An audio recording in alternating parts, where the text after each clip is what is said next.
ঝাঁটা দেখেন দিদি এখানে একটা ঝাড়ু বানাচ্ছে।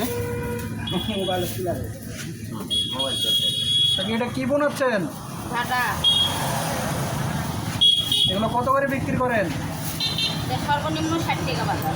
দেখুন ঝাঁটা তৈরি হচ্ছে, এটা সর্বনিম্ন দাম 60 টাকা। ডালি হাতে ডালি দিদি এগুলো বানাতে আপনার সময় লাগে কেমন? সময় তো লাগবে, একটা জিনিস গাঁথা লাগবে, তাকে ভাত তোলা লাগবে, জড়ান লাগবে, আবার দোকান কাস্টমার আসলে ওটা দেখান লাগবে। ঝাঁটা বানানো হচ্ছে দেখো দাও পারো ঝাড়ু। ওই যে ঠিক দেওয়া আছে দি।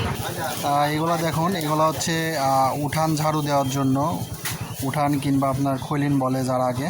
এদিকে কৃষিকাজ বেশি হয়, এখানে এগুলো হচ্ছে ব্যবহার হয়।